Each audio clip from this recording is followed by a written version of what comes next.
નમસ્કાર, આપ જોઈ રહ્યા છો ઇન્ડિયા ન્યૂઝ ગુજરાત અને હું છું આપની સાથે કોમલ અગ્રવાલ। શરૂઆત કરી મહત્વના સમાચારોથી તો મોદી સરનેમ કેસમાં 2 વર્ષની સજા લગાવ્યા બાદ રાહુલ ગાંધીનું સંસદ સભ્યપદ રદ કરવામાં આવ્યું છે। આ સાથે જ હવે એક મોટો પ્રશ્ન ઊભો થાય છે કે 2024ની લોકસભા ચૂંટણીમાં પીએમ નરેન્દ્ર મોદીની સામે કોણ ઊભું રહેશે। ઉલ્લેખનીય છે કે રાહુલની ભારત જોડો યાત્રા બાદ કોંગ્રેસના નેતાઓએ રાહુલને મિશન 2024 માટે પીએમ પદના ઉમેદવાર જાહેર કરવાનું શરૂ કરી દીધું હતું, પરંતુ રાહુલની સદસ્યતા ગુમાવવા બાદ હવે તે વર્તમાન પરિસ્થિતિમાં 8 વર્ષ સુધી ચૂંટણી લડી શકશે નહીં। આવી સ્થિતિમાં લોકસભા ચૂંટણીમાં વિપક્ષ તરફથી પીએમ મોદીને કોણ પટકારશે? તો મોદી સરને માનહાનિ કેસમાં રાહુલ ગાંધીને 2 વર્ષની સજા ફટકારવામાં આવી છે। નોંધપાત્ર વાત એ છે કે લોક પ્રતિનિધિત્વ અધિનિયમ હેઠળ 2 કે તેથી વધુ વર્ષની સજા થાય તો સંસદ કે વિધાનસભાનું સભ્યપદ રદ કરી દેવામાં આવે છે। તો આ સિવાય કોઈ પણ વ્યક્તિ સજા પૂરી થયાના 6 વર્ષ સુધી ચૂંટણી લડી શકશે નહીં। એટલે જ વર્તમાન પરિસ્થિતિમાં રાહુલ ગાંધી 8 વર્ષ સુધી ચૂંટણી લડી શકશે નહીં। જો કે સુરત કોર્ટે રાહુલની સજાને 30 દિવસ માટે સ્થગિત કરી છે, જેથી રાહુલ ઉચ્ચ અદાલતનો સંપર્ક કરી શકે। જો ઉચ્ચ અદાલત નીચલી અદાલતની સજાને સ્થગિત કરે તો તે રાહુલને કોઈ રાહત મળી શકે। રાહુલની સદસ્યતા બાદ હવે મોટો સવાલ એ ઊભો થાય છે કે 2024 માટે પીએમ મોદીને કયો નેતા પટકારશે? આ રેસમાં પશ્ચિમ બંગાળના સીએમ મમતા બેનર્જી, બિહારના સીએમ નીતિશ કુમાર અને તેલંગાણાના સીએમ કે ચંદ્રશેખર રવાના નામ સામે આવી શકે છે। તો રાહુલને દોષિત ઠરાવવા બાદ અને સદસ્યતા રદ થાય એ બાદ શક્ય છે કે છેલ્લા કેટલાક સમયથી ત્રીજા મોરચાની માંગણી વધુ વેગ પકડે। અને ઉત્તર પ્રદેશના પૂર્વ સીએમ અખિલેશ યાદવે થોડા દિવસ પહેલા પશ્ચિમ બંગાળના સીએમ મમતા બેનર્જીને મળીને ત્રીજા મોરચાની હિમાયત કરી હતી। મમતા આ મોરચાના સ્વાભાવિક નેતા છે। તો આવી સ્થિતિમાં સવાલ એ ઉઠી રહ્યો છે કે શું 2024ના પીએમ પદના દાવેદારો મમતા નામ પર સહેમત થશે? નીતિશ કુમાર અને કે ચંદ્રશેખર રાવ પીએમ નરેન્દ્ર મોદી વિરુદ્ધ સતત મોરચો ખોલ્યો હતો। મમતાએ તાજેતરમાં કેન્દ્ર સરકાર સામે હોબાળો મચાવ્યો હતો અને કહ્યું હતું કે તે 2 દિવસ સુધી વિરોધ પ્રદર્શન કરશે। હવે એક સવાલ એ પણ ઊભો થાય છે કે કોંગ્રેસ વિપક્ષના કોઈ પણ એક ઉમેદવાર પર સહેમત થશે તો કોણ પર માહોર મારશે? નીતિશ, મમતા અને કેસી રાવમાંથી કોણ પીએમ મોદીને પડકારશે? તો જો કે આ પ્રશ્નો હજુ ભવિષ્યમાં છે, પરંતુ જે રીતે વિપક્ષો વિભાજિત થાય છે તે જોતા 2024માં મોદીની સામે કોણ ઉમેદવાર હશે તે કહેવું વહેલું ગવડાશે। उनको सत्य बोलने के लिए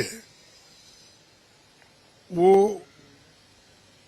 राहुल जी को डिस्क्वालीफाई करने के लिए सारे प्रयास किए हैं और सच बोलने वालों को लोकतंत्र के उसूलों के अनुसार और संविधान के तहत और उसकी रक्षा के लिए और जनता के हकूक के लिए लड़ने वालों का मुंह बंद करने के लिए उनको सदन से बाहर डाला गया है। अगर आपको याद हो, जब से भारतीय जनता पार्टी की सरकार उत्तर प्रदेश में आई है, उन्होंने प्रशासन और सरकार का साथ लेकर के पहले तो झूठे मुकदमे लगवाए और कई ऐसे मौके आए हैं जहां पर प्रशासन ने और शासन ने मिलकर के समाजवादी पार्टी के कई सदस्यों की सदस्यता ली है। आप याद कीजिए, मोहम्मद आजम खान साहब, उनकी सदस्यता गई, उनके बेटे अब्दुल्ला, उनकी सदस्यता गई। इसी तरह समाजवादी पार्टी के जो सिटिंग एमएलएज हैं उन पर केस लगाना, इरफान सोलंकी कानपुर और एक अधिकारी बुलाया गया, बाहर से लाया गया, दूसरे प्रदेश के कैडर के अधिकारी को बुला करके ये निर्देश दिए शासन ने और सरकार ने कि आपको इसकी सदस्यता लेनी है। अभी 2 दिन पहले अगर आपको याद हो, विधायक इरफान ने खुद कहा कि ये मेरी सदस्यता लेना चाहते हैं, इसकी वजह से अन्याय कर रहे हैं। उत्तर प्रदेश में समाजवादी पार्टी के कई सदस्यों की सदस्यता इन्होंने बीजेपी के लोगों ने ली है। आज कांग्रेस के पार्टी के सबसे बड़े नेता की सदस्यता गई है। फैसला आ गया, कल फैसला आ गया और उस फैसले में जो तकनीकी त्रुटियां हैं वो तो छोड़ दीजिए, वो तो हम जाएंगे कोर्ट के अंदर उसके खिलाफ।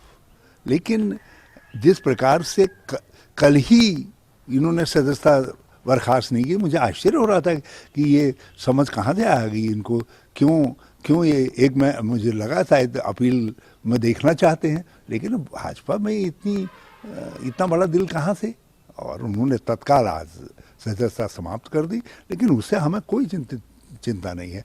राहुल गांधी जी को वो जानते नहीं हैं, और फिर वो कांग्रेस के लोग हैं। 78-79 में भी हमारे नेतृत्व को समाप्त करने की कोशिश की गई थी, और देश ने कहा इंदिरा लाओ देश बचाओ, और हम देश की जनता के पास जाएंगे, कोर्ट में भी जाएंगे, देश की जनता के पास भी जाएंगे, गांव-गांव जाए। કોંગ્રેસ નેતા અમિત ચાવડાએ કહ્યું કે દેશમાં લોકશાહી ખત્મ કરી સરમુક્તશાહી લાવવાનો પ્રયાસ થઈ રહ્યો છે। પોતાના મિત્રને બચાવવા માટે વડાપ્રધાન નરેન્દ્ર મોદી દેશના લાખો વ્યામધારકો અને આર્થિક રીતે સંકટમાં મૂકી રહ્યા છે। આ સરકારમાં કાળા કાયદા બનાવી અને ખેડૂતોને પાયમાલ કરવામાં આવી રહ્યા છે। આ સરકાર સામે ફક્ત ઊભા રહી શકે તેવી એકમાત્ર વ્યક્તિ હતી અને તેમને ઠરાવવાનો પ્રયાસ સરકાર દ્વારા કરવામાં આવી રહ્યો છે। આવો જોઈએ શું કહી રહ્યા છે। દેશમાં લોકશાહી ખતમ કરી ને સરમુક્તશાહીનું શાસન લાવવાનો પ્રયત્ન થઈ રહ્યો છે। પોતાના મિત્રોને બચાવવા માટે દેશના પ્રધાનમંત્રી શ્રી દેશના લાખો LICના પોલિસી ધારકો હોય કે લાખો બેંકોના ખાતા ધારકોના અબજો રૂપિયા ખતરામાં મૂકી શકે। દેશની તમામ એરપોર્ટો હોય, પોર્ટ હોય, એ પોતાના મિત્રોને ખૈરાત તરીકે લૂંટાવી શકે। કાળા કાયદા બનાવી અને ખેડૂતોને ડરાવવાનો ખેતી ખતમ થઈ જાય અને ઉદ્યોગપતિઓ પાસે ખેતી આવે એવા પ્રયત્નો થઈ શકે। આ જાતના જે પણ અનૈતિક નિર્ણયો થાય, જે પણ દેશના લોકોને કે દેશને હાનિ કરતા નિર્ણયો સરકાર કરે, દેશના લોકો પર જ્યાં પણ અન્યાય થાય, અત્યાચાર થાય, તો એની સામે બોલવાવાળો એક જ નેતૃત્વ આ દેશ પાસે છે, રાહુલ ગાંધી।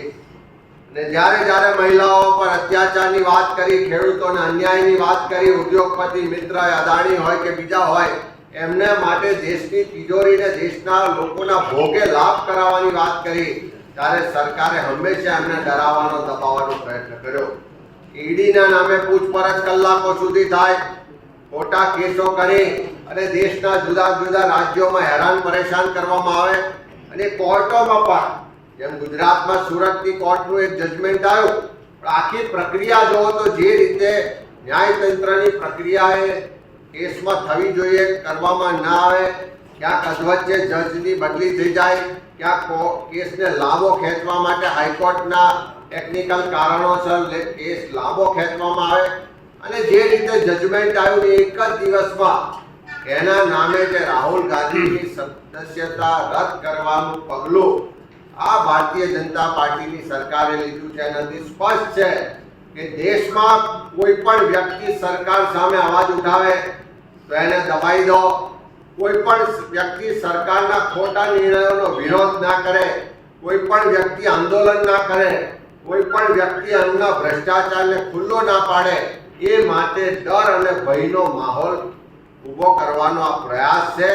આજે સંસદના નિર્ણયથી દેશમાં લોકશાહી ખતમ કરી અને ફરી પાછો અંગ્રેજોને પણ શરમાવે એવું સરમુક્ત શાસન લાવવાની શરૂઆત કરી છે। ત્યારે હું ચોક્કસ માનું છું કે રાહુલ ગાંધી એવું નેતૃત્વ છે। સુરત ખાતે કોંગ્રેસના પૂર્વ રાષ્ટ્રીય અધ્યક્ષ રાહુલ ગાંધી સામે મોદી સરનેમ ટિપ્પણી મુદ્દે કોર્ટમાં કેસ દાખલ કરવામાં આવ્યો હતો। તેને લઈને ગતરોજ રાહુલ ગાંધી સામે કોર્ટે 2 વર્ષની સજા અને ₹1000 દંડની જોગવાઈ હેઠળ સજા ફટકારી હતી, જેને લઈને તાપી જિલ્લા કોંગ્રેસ દ્વારા જિલ્લા કલેક્ટર કચેરી બહાર મૌન ધરણા યોજવામાં આવ્યો હતો, જેમાં ડોક્ટર તુષાર ચૌધરીએ ગતરોજના કોર્ટના ચુકાદો મુદ્દે જણાવ્યું હતું કે અમે કોર્ટના ચુકાદા સામે વિરોધ નથી કરતા, પરંતુ બંધ બંદોબસ્તી પાઘડી પહેરી રાહુલ ગાંધી સામે કેસ કરવી, કેસ ચલાવી સરકાર ઘરે તે ચુકાદો આપવી શકે એટલે ન્યાયતંત્ર પણ સરકારના કબજા હેઠળ છે, તો અમે તેનો વિરોધ કરીએ છીએ। સરકાર વિરોધ પક્ષનો અવાજ દબાવવાનો પ્રયત્ન કરે છે, તેનો વિરોધ નોંધાયો છે। ભૂતકાળમાં પ્રધાનમંત્રીશ્રીએ અને ભાજપના આગેવાનોએ કોંગ્રેસના સોનિયા ગાંધી અને રાહુલ ગાંધી સામે પણ નીમ કક્ષાની ટિપ્પણી કરી છે, પરંતુ આ મુદ્દે અમે પણ કેસ કરી શકીએ છીએ, તે યાદ રાખવું જોઈએ। અમે ભૂતકાળ આવી અને ટિપ્પણીઓ સામે રાજકીય રીતે હોય છે, અમે રાજકીય અને કાયદાકીય ઉપયોગ નથી કર્યો। ગઈકાલે રાહુલ ગાંધી વિરુદ્ધ જે કોર્ટમાં કેસ હતો એનું જજમેન્ટ આવ્યું છે અને રાહુલ ગાંધીને કોર્ટે દોષિત પુરવાર કર્યા છે અને 2 વર્ષની સજા અને 1 વર્ષ 1000 રૂપિયા દંડની જોગવાઈ પણ એમાં કરવામાં આવી છે. કોર્ટના ચુકાદાને અમે વિરોધ નથી કરતા, પણ જે રીતે લોકશાહીમાં વિરોધ પક્ષનો અવાજ દબાવવાનો જે પ્રયત્ન થઈ રહ્યો છે તેનો અમે વિરોધ કરીએ છીએ. આજે પરિસ્થિતિ દેશમાં એવી થઈ ગઈ છે કે કોઈ પણ સરકાર વિરોધી બોલે તો એને ત્યાં ઈડી મોકલી દેવી, એને ત્યાં સીબીઆઈ મોકલી દેવી, એને ત્યાં ઇન્કમટેક્સવાળા મોકલી દેવા, એમ કેમ પ્રકારે વિરોધ પક્ષના અવાજને દબાવવાનો પ્રયાસ આ સરકાર કરી રહી છે. એવા સંજોગોમાં અમે આજે પ્રતિકાત્મક ધરણાનો કાર્યક્રમ અમે આપ્યો છે. અને તમે આ કેસની ઘટના બી જોશો તો તમે સમજ પડશે કે રાહુલ ગાંધીએ કોઈ વ્યક્તિગત કોઈ મોદી વિશે કોઈ ટિપ્પણી કરી નથી. તો કોઈએ બંધ દેશની પાઘડી પહેરી લે અને એ કેસ દાખલ કરી દે ને એને કેસ ચાલે અને એને અમે વિરુદ્ધમાં જજમેન્ટ બી આપે, એનું અર્થ એ છે કે ન્યાયતંત્ર પણ સરકારના કબજામાં છે અને સરકાર ધારે તે ચુકાદો પણ અપાવી શકે, એ આ ઘટના પરથી ફલિત થાય છે. એટલે અમારો રાહુલ ગાંધીનો જે ઉદ્દેશ છે એ લોકશાહી બચાવવાનો અને દેશને એક રાખવા માટે રાહુલ ગાંધી આ ભારત જોડો યાત્રા લઈને પણ નીકળ્યા હતા. અને જે સફળતા ભારત જોડો યાત્રાને સમગ્ર દેશમાં મળી છે એનાથી ભારતીય જનતા પાર્ટી ગભરાઈ ગઈ છે અને એના કારણે આવતા વર્ષે જ્યારે લોકસભાની ચૂંટણી આવવા જઈ રહી છે ત્યારે એમ કેમ પ્રકારે રાહુલ ગાંધી લોકસભાની ચૂંટણીમાં પ્રચાર જ ના કરી શકે, એ ચૂંટણી જ ના લડી શકે, એ પ્રકારનું આયોજન ભારતીય જનતા પાર્ટી કરી રહી હોય એવું અમને લાગી રહ્યું છે. અને અમે લોકશાહી ડબે આજે આ ચુકાદાનું અમે કોર્ટનો વિરોધ નથી કરતા, પણ જે રીતે સરકારની હસ્તક્ષેપથી આ નિર્ણય કરવામાં આવ્યો છે એનો અમે વિરોધ કરીએ. કેન્દ્ર અને રાજ્યની ભાજપ સરકારની પ્રજા વિરોધી નીતિ અને સરમુખશાહી વલણને લીધે પ્રજા ત્રસ્ત બનેલી છે. મોંઘી વીજળી, બેરોજગારી, મોંઘવારી, સરકારી નોકરીઓમાં વારંવાર ગેરરીતિ, પેપર લીક કાંડ સહિત અનેકવિધ સમસ્યાઓથી લોકો પરેશાન છે. તો જ્યારે બીજી બાજુ સરકારના પ્રજા વિરોધી નિર્ણય નીતિ સામે વિરોધ વ્યક્ત કરવાની પ્રજાની મૂળભૂત સ્વતંત્રતા ઉપર પણ કાપ મૂકવામાં આવ્યો છે અને કેન્દ્ર અને રાજ્ય સરકારે વિરોધ વ્યક્ત કરનારાઓ સામે પણ પ્રતિબંધ કાનૂની જોગવાઈઓનો બેફામ દુરુપયોગ કરવાનું વલણ અપનાવ્યું હોવાથી પ્રજામાં ભય અને દહેશતનું વાતાવરણ પેદા થઈ ગયું છે. આવી લોકશાહી વિરોધ કાનૂની જોગવાઈનો દુરુપયોગ કરીને ભાજપ સરકારે બ્રિટિશ રાજ્યની યાદ તાજી કરી છે. ત્યારે હંમેશાની જેમ સત્ય અને પ્રજાને પડખે રહેવાની નીતિ અને વલણ ધરાવતો કોંગ્રેસ પક્ષ આવા સરકારના જનવિરોધી નિર્ણય સામે પ્રજાનો અવાજ બુલંદ કરવાના પ્રયાસ ઉજાગર કરે છે. ત્યારે પ્રદેશ પ્રમુખ જગદીશ ઠાકોરની સૂચના અનુસાર ભાવનગર શહેર કોંગ્રેસ સમિતિ દ્વારા લોકશાહી બચાવોની માંગ સાથે મૌન ધરણા વિરોધ પ્રદર્શન કર્યું. સમગ્ર ભારત દેશની સ્થિતિ ખૂબ જ નાજુક છે. લોકો બોલી શકતા નથી, સ્વતંત્ર વાણી કોને હૃદયની દિલની વાત કરવી હોય તો કરી શકતા નથી. પછી રાજકીય આગેવાન હોય કે ખેડૂત હોય, જો બોલે તો ઈડીની તપાસ આવે, અન્ય ફરિયાદો થાય. એમ રાહુલ ગાંધીજી એક નાની ટિપ્પણી ઉપર 2 વર્ષની સજા કરવામાં આવે. એક બાજુ મોંઘવારી, બેકારી, અદાણી, LIC અને બેંકને કચપ કરી લીધી છે, ત્યારે પરિસ્થિતિ રાહુલજી પ્રશ્નોત્તરી એના જવાબ નથી. આ માટે અન્ય બળનો પ્રયોગ કરે છે. એના વિરોધમાં આજે ભાવનગર શહેર જિલ્લા કોંગ્રેસ સમિતિ દ્વારા ધરણાનો કાર્યક્રમ રાખ્યો છે.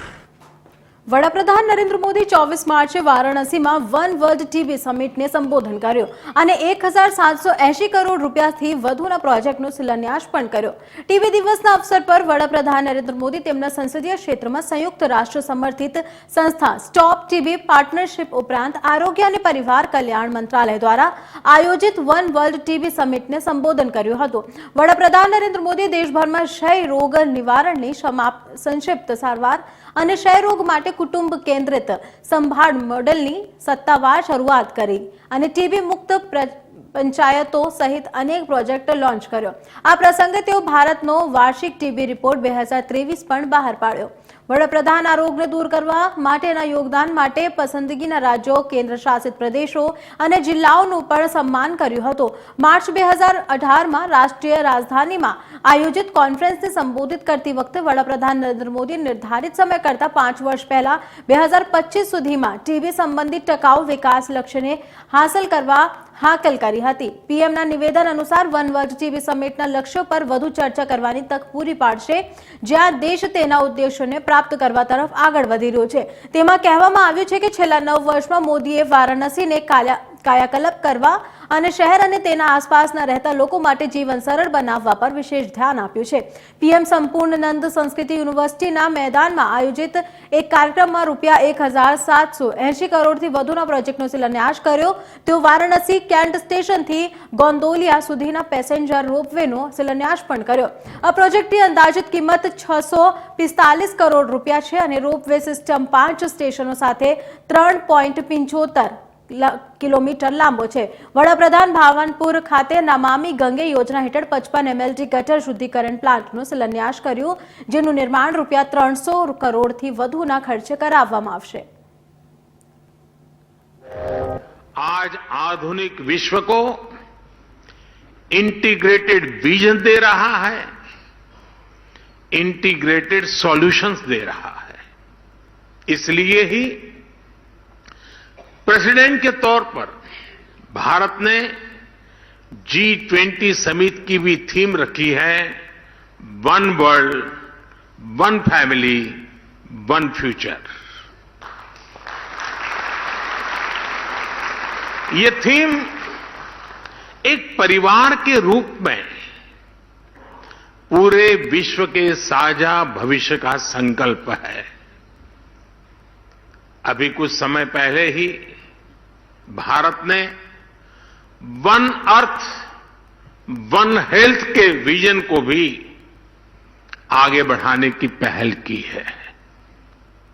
और अब वन वर्ल्ड टीबी समिट के जरिए भारत ग्लोबल गुड के एक और संकल्प को पूरा कर रहा है.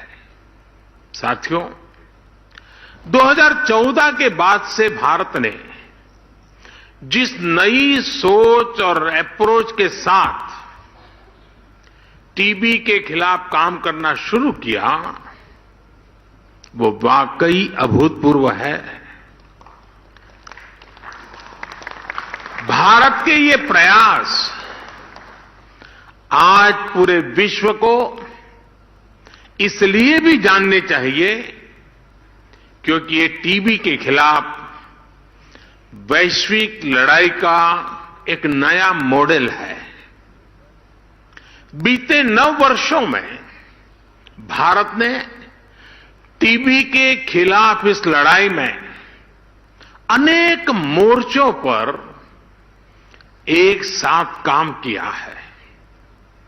जैसे पीपल्स पार्टिसिपेशन, जन भागीदारी, एनहेंसिंग न्यूट्रिशन, पोषण के लिए विशेष अभियान, ट्रीटमेंट इनोवेशन, इलाज के लिए नई रणनीति, टेक इंटीग्रेशन, तकनीक का भरपूर इस्तेमाल और वेलनेस एंड प्रिवेंशन, अच्छी हेल्थ को बढ़ावा देने वाले फिट इंडिया, खेलो इंडिया, योग जैसे अभियान. साथियों, टीबी के खिलाफ लड़ाई में भारत ने जो बहुत बड़ा काम किया है वो है पीपल्स पार्टिसिपेशन, जन भागीदारी. 2024ની લોકસભાની ચૂંટણીને લઈને ભાજપ દ્વારા તૈયારીઓ શરૂ કરી દીધું છે. ત્યારે કેન્દ્રીય ગૃહમંત્રી 2 દિવસની ગુજરાત મુલાકાતે આવ્યા હતા અને પરીક્ષણ શિબિરમાં હાજરી પણ આપી હતી. ત્યારે હવે આગામી સમયમાં વડાપ્રધાન નરેન્દ્ર મોદી પણ ગુજરાત પ્રવાસે આવી રહ્યા છે. આગામી તારીખ 17 એપ્રિલના રોજ વડાપ્રધાન ગુજરાતની મુલાકાતે આવી રહ્યા છે. ત્યારે તેઓ સૌપ્રથમ તો સોમનાથ મંદિર ખાતે સોમનાથ દાદાના દર્શન કરશે, તેમજ ત્યારબાદ સોમનાથમાં રોડ શો કરે તેવી પણ સંભાવના છે. ત્યારે મહત્વનું છે કે વડાપ્રધાનના કાર્યક્રમને લઈને તૈયારીઓ પણ શરૂ કરી દેવામાં આવી છે.